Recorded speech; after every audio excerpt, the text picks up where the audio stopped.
Okay. Yep, that's better. All right. All Okay. right. Yeah, I think that'll be a better connection. No, thanks for doing that. I got you on the line here, so I would hate to waste the opportunity with any kind of dead audio. I mean, I want to make sure that we do this right. So I think we'll probably just try to start from the beginning. Appreciate you being patient. Yeah. So yeah, I came by you via Kevin Hensley, and you mentioned that you know Kevin, and he recently asked you to be on the board of a group for veterans with CB, right? Yes. Okay. Now, CB, for those who don't know, is constrictive bronchiolitis, and that's a condition that's somewhat rare in the medical field, but from my understanding, is it's mostly caused by the inhalation of chemicals, toxins, and airborne heavy metals. Is that fair to say? Yes. Okay. Yeah. So the disease itself is common amongst many veterans, and it's typically caused by exposure to burn pits. And burn pits are prevalent all over the theaters in Iraq and Afghanistan, and probably a million other bases that we just don't really know about, right? And they even have open air burn pits in the United States for some military bases where they burn off munitions, bombs, and explosives and things like that. And a lot of people don't really know that. So, in your experience, you were exposed to that. So, really, kind of just like if you don't mind, just kind of taking it from the top, really, and tell me, about your military experience. You mentioned that you kind of joined around the 9/11 timeframe. Yeah.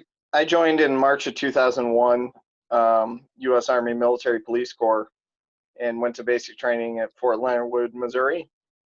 I finished off my basic training in AI, Advanced Individual Training, in August of 2001. So I was actually getting to my first post when 9/11 happened, and I was actually at the in processing station watching it happen live on TV. So I remember it well. And we were told at first we might end up going to Afghanistan, and then they were like, no, we're not sending you guys anywhere. So it was kind of like a back and forth battle. Um, I think between the post and Forcecom and all that fun stuff. And we ended up getting deployed to Iraq in 2003, and we were all over country in Iraq. We started off in Kuwait though, and we started off at Camp New Jersey, which is in the northern area of Kuwait.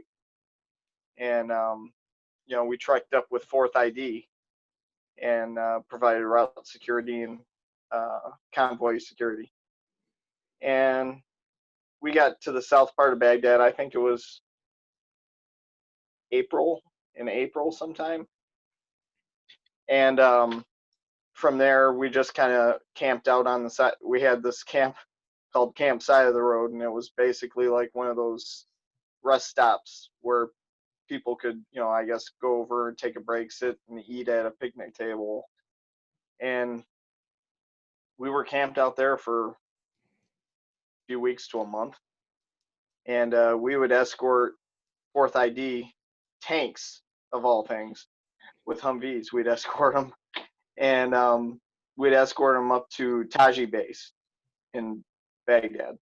And, I found out later on, much later on, that they were actually burning old chemical weapons there, or they had built a burn pit on top of, I guess, where there were chemical weapons. And that kind of had me concerned when I found that out. But after Camp Side of the Road, we traveled up to Balad for a bit, and that's where our company was headquartered at. Now the platoons were headquartered in different areas. We had a platoon headquartered with the company HQ in Balad. We had a platoon up in Tikrit. Us and another platoon were at Camp Ashraf, and there was a platoon in Bakuba. So we were kind of scattered.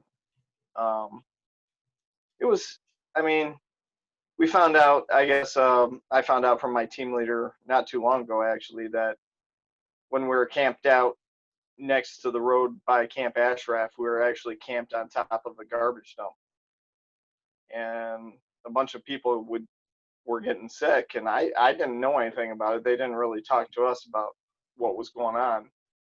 And my team leader's like, yeah, we actually, that's why we ended up moving on Camp Ashraf. I was like, oh, that's interesting. So, but we were actually downwind almost directly from Balad. Like we were almost due east of Balad. So we were at Camp Ashraf for the remainder of our time there. And we had burn pits, there on the base with us. And it was pretty close to where we lived. I mean, it was right next to the area where the trailers were at that we were staying in, and our motor pool was literally almost right next to it. So there was constant smoke.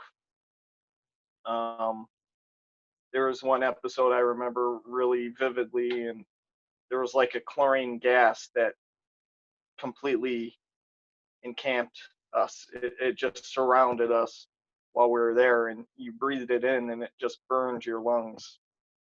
Um, I mean, before I went to Iraq, I had some really high PT scores, and once I came home, um, my breathing sucked.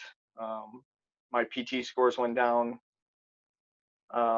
It was really horrible for me because I was like, why is it I can't run a quarter of a mile without coughing and having a hard time breathing?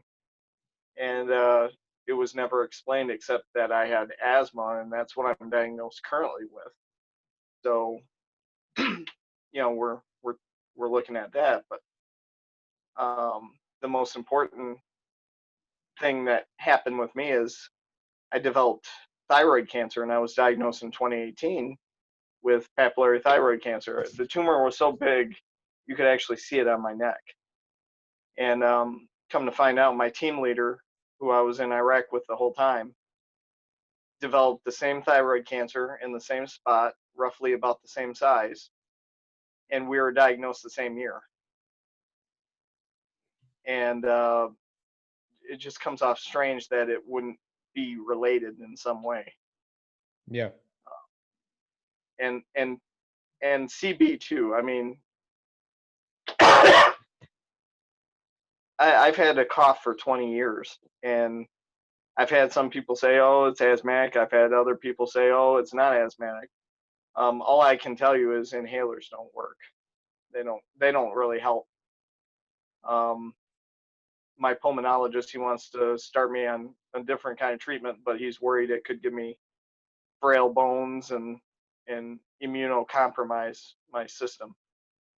So it's with me. It's we're in a unique. My wife and I are in a unique situation because my wife is actively fighting brain cancer, and she's actively on chemo right now. And she wasn't in the service or anything. We don't actually know a, a whole lot about how she got her cancer, but it's a rare tumor called oligodendroglioma. So it's a very slow growing cancer. But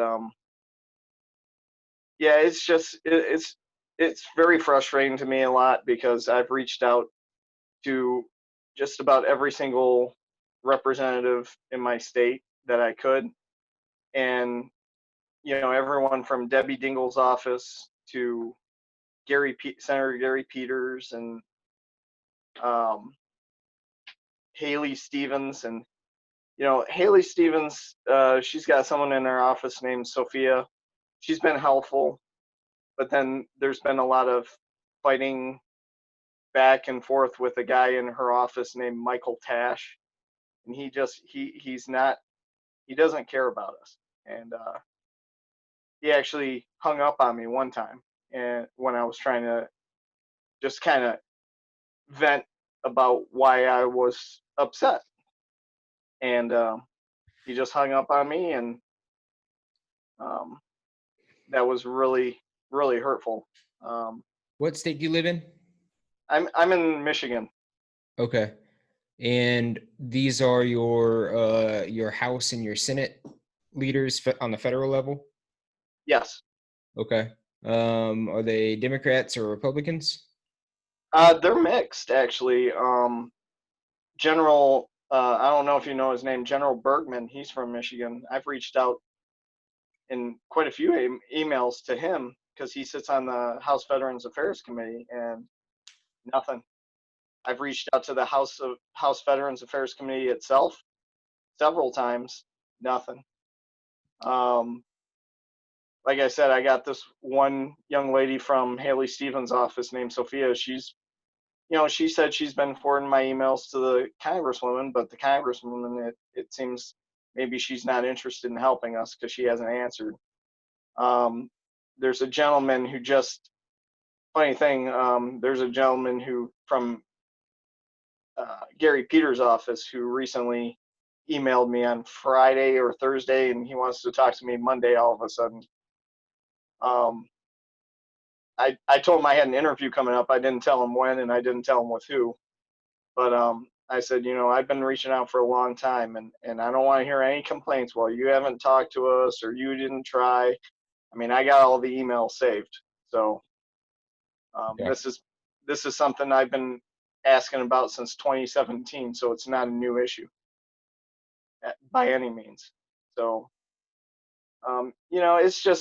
it's really hard. Like not all guys go through this, but I actually had someone that I respected and worked with at one time, um, and he tried to accuse me of stolen valor of all things.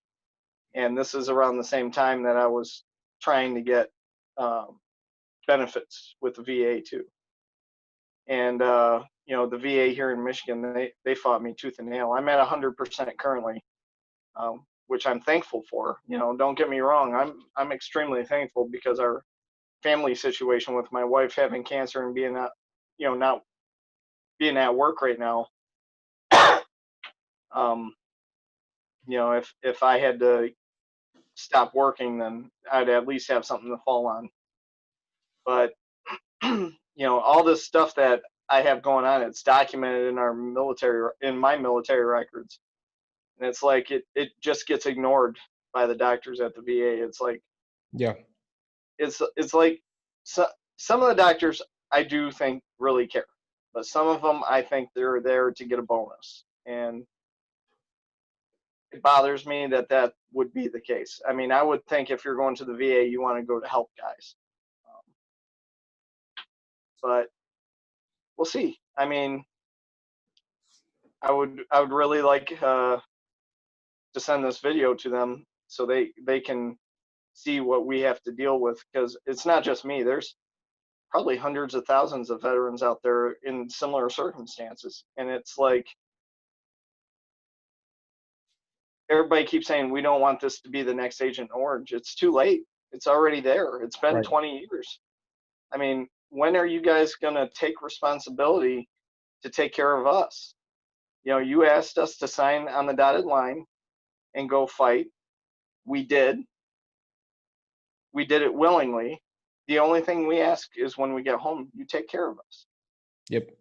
I don't think that that's complicated. And they have the money to take care of this now and try to mitigate damages before it gets way, way too bad. And they can start investing right now. Then do it.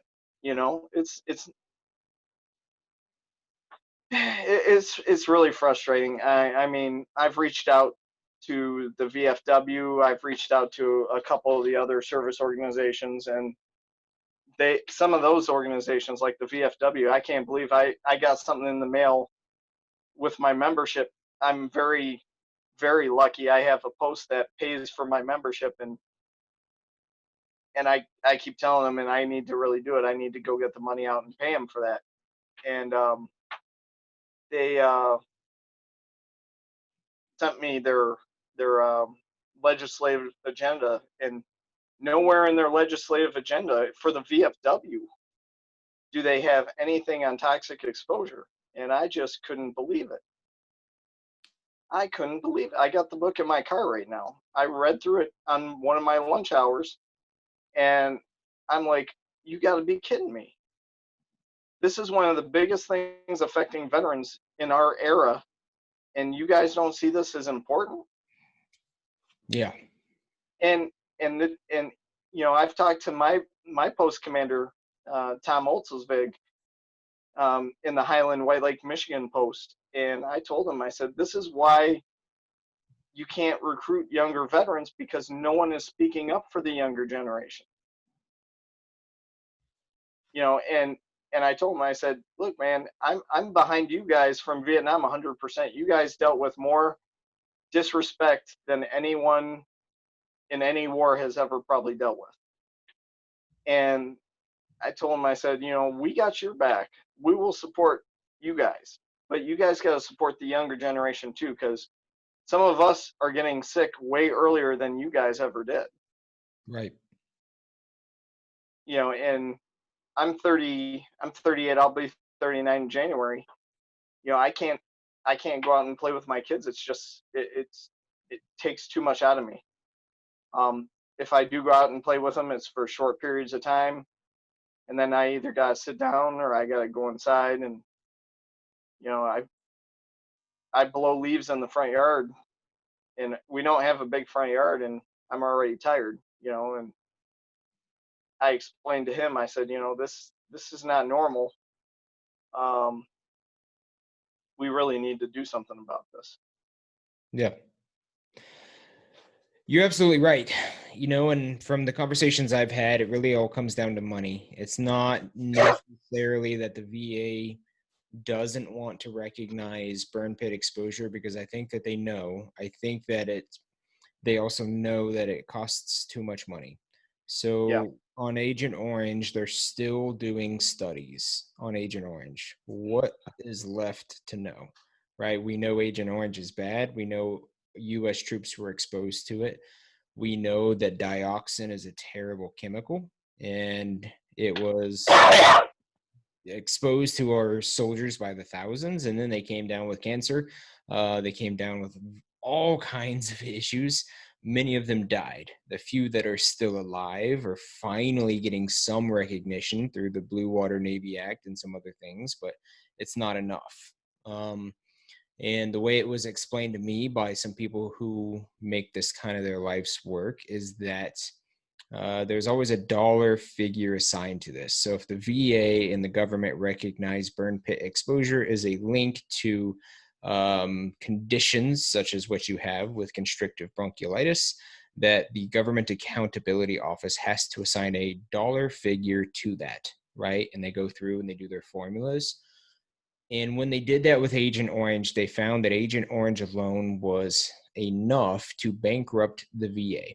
And paying out the benefits and the health just for that illness would be more than the annual budget of the VA every single year, which is a huge budget. It's one of the biggest. So, and I hate to say it, but the same is true of burn pits. They plan on waiting 30, 40, 50 years or more before they finally recognize it.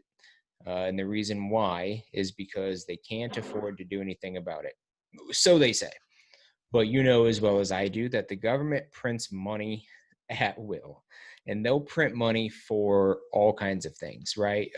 Economic stimulus, COVID relief, bailouts for banks and Boeing and Lockheed Martin and Raytheon and everybody else. But all of a sudden, when it comes to taking care of veterans, oh, now we have to be fiscally responsible, right? And it's a damn dirty shame, and it's got to stop.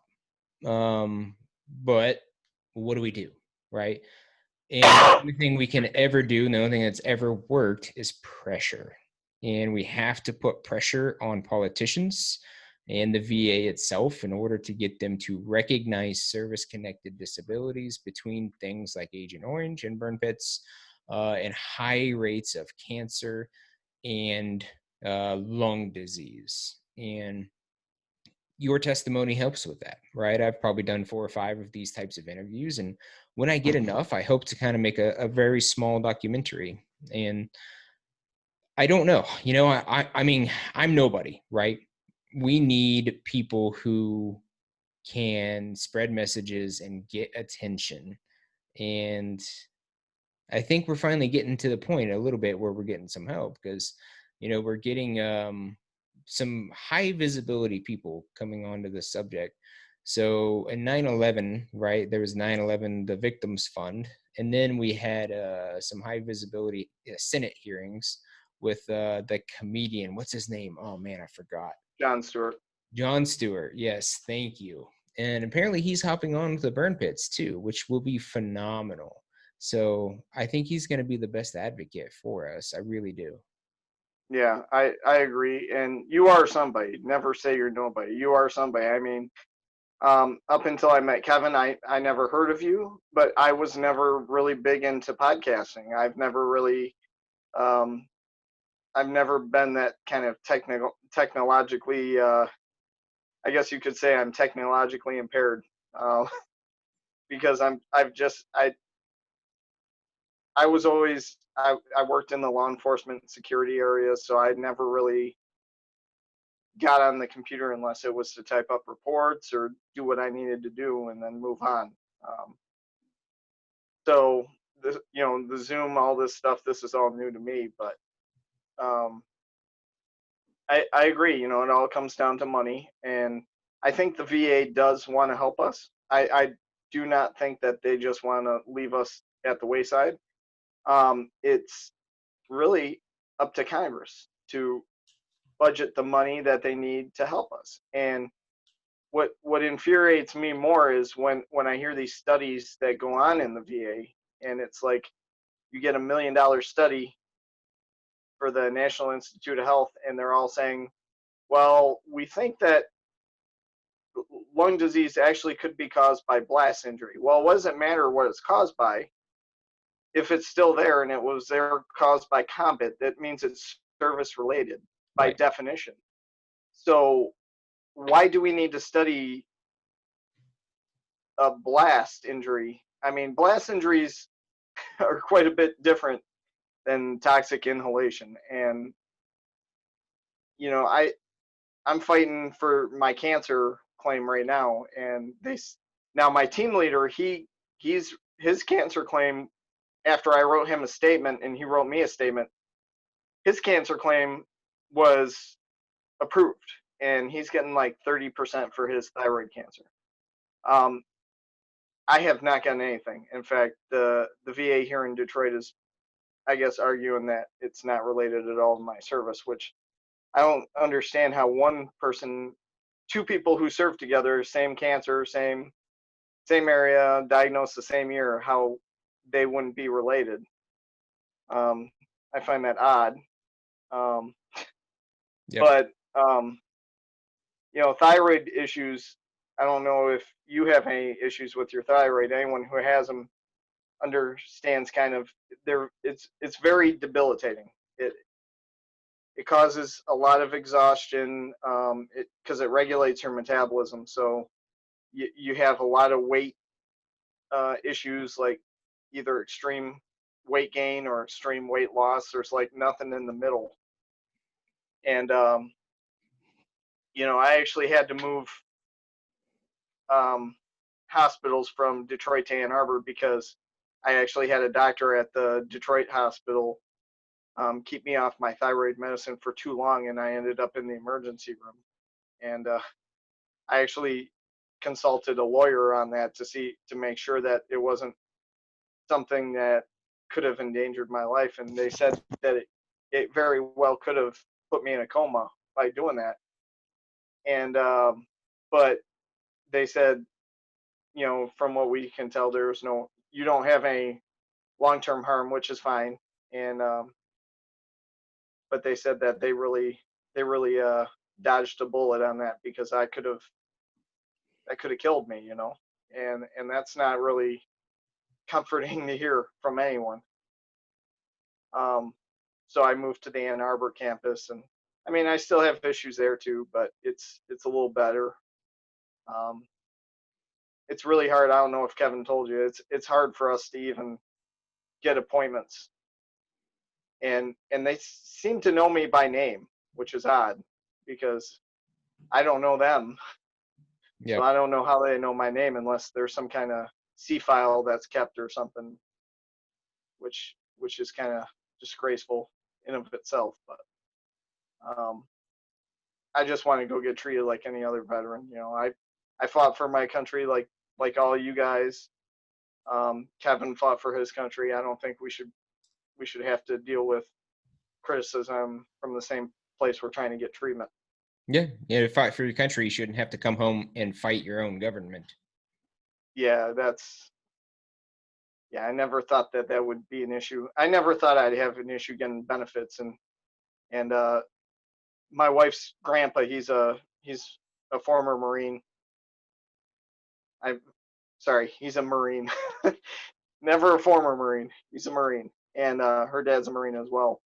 But her grandfather, he's like, yeah, what they're gonna do is, and I guess it's just something maybe they do here in Michigan. I don't know, but he said that they're gonna deny you, and then they're gonna make you fight for it because they know if they deny 10 people, they're only going to have 4 out of 10 that actually fight to get their benefits.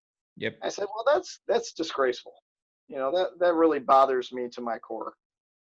And Michigan's actually got one of the lowest benefit rates in the country, from what I heard. Like, they don't grant benefits here like they would in Texas or California or other states, Yeah. Florida. So I don't know what that's all about, but it should be one equal playing field for all veterans. We should all have the same opportunity. Absolutely.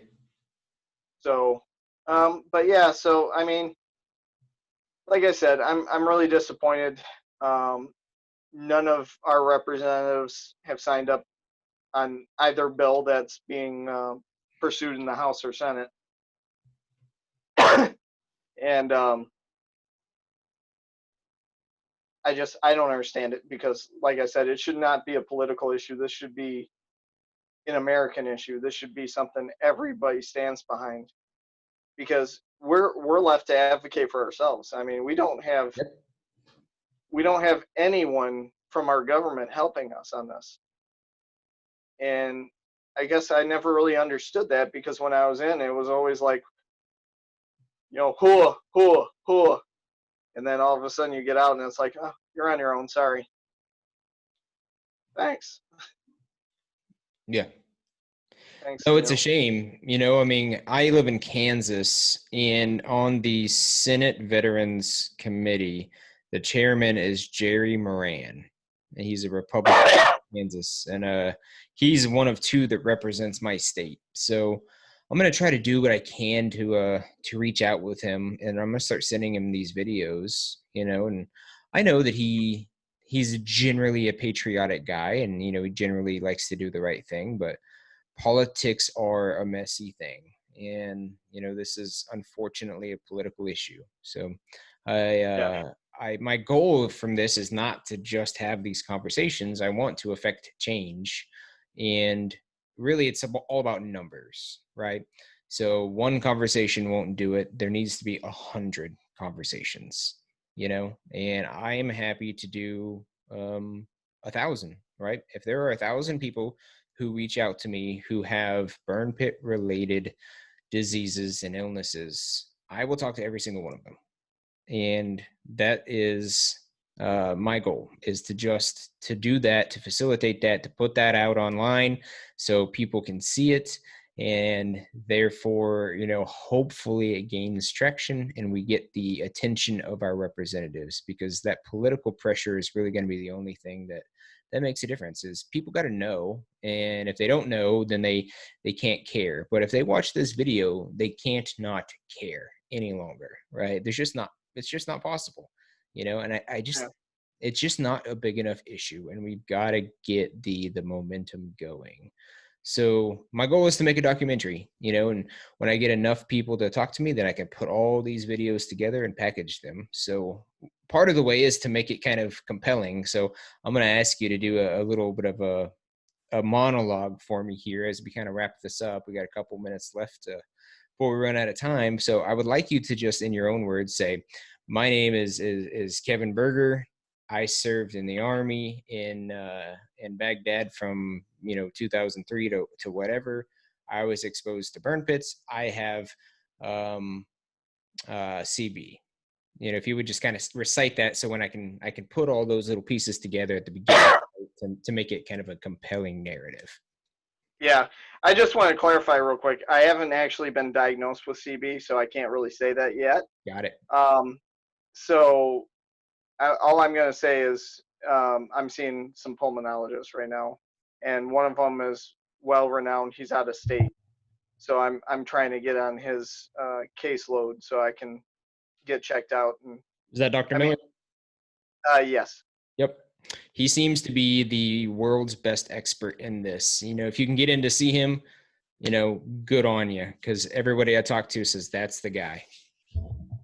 yeah, because I don't get health insurance with the VA. I still have private insurance. I have a 100% schedule rating, which is awesome. So that allows me to still get care, get my care outside.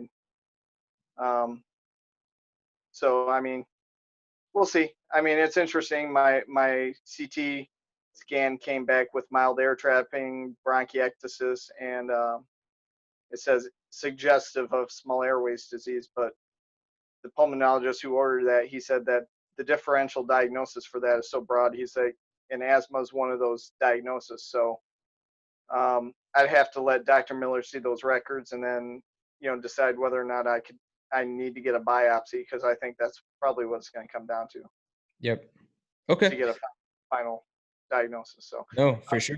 So yeah, if you wouldn't mind, just kind of running through that. I'm Kevin Berger. I served in Iraq. At this time, I was exposed to burn pits, and I have lung disease. yes, my name's Kevin Berger. I'm a United States Army veteran, post 9/11 veteran, pre and post 9/11 veteran. Um, I served in Iraq from '03 to '04 as an MP, and I came home and was diagnosed with thyroid cancer and small airways lung disease, is what it says. So currently asthma, and we'll see where it goes from there. But Yeah. I also have a liver hemangioma. Okay. No, thank you for that. That'll help me kind of for documentary purposes down the line, kind of mash some of those up as I talk to veterans, and kind of make a good, powerful opening, and I don't know anything about making a documentary, so I'm kind of figuring this out as I go along, and I hope that I can make it compelling and in a way that makes sense. Yeah, and like I said, I really look forward to continuing to work with you, and I definitely want to help Kevin out as much as I can in his organization. Like I said, I've not gotten actually diagnosed with CB. Um, right now, it's just diagnosed as asthma. So we'll see how Yeah. that goes. All I know is I've had this cough. It's a chronic cough. You've heard it Yep. during the interview here, and I've had it since I was in Iraq. That's when it started. So and like you probably got one like I did, depleted uranium questionnaire. Hmm. So I don't know if I was exposed to it. My knowledge says I wasn't, but um, they don't ask if I was exposed to burning enemy vehicles. They just asked if I was exposed to burning friendly vehicles. Yep.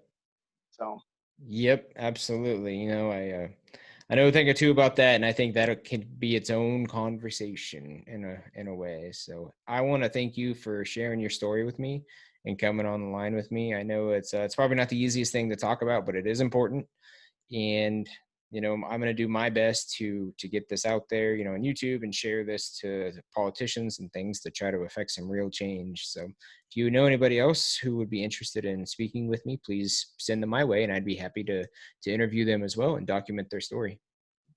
absolutely, and we're still kind of getting started here in Michigan, but the first thing we have to do is get the information out there. And once we get the information out there, I'm sure people are going to start coming to us. And if I can send anyone I can to you, I'll add you on Facebook, and I'll send you as many people as I can. I mean, something's got to happen. We can't keep living like this. I mean, I'm Yep. 38. I have two kids, both under the age of 6, and I kind of want to be around when they get older. And we're in a unique situation because my wife has brain cancer, so it's like it's a double whammy. How many people can say both parents have cancer and major health issues? Right. So. Well, I wish you guys the best. I hope that when you go to see Dr. Miller, he has something helpful and enlightening to share with you, and there's a good treatment plan. I mean, I hope your wife finds the care that she needs. And you guys are in my thoughts and my prayers. So I wish you guys the best. All right, thank you very much, Seth. I really appreciate it. All right. Thank you for your time, and we'll be in touch. Let me know how it goes. All right. Yep, thank you for your time, and thank you for your sacrifice and service as well. I appreciate that.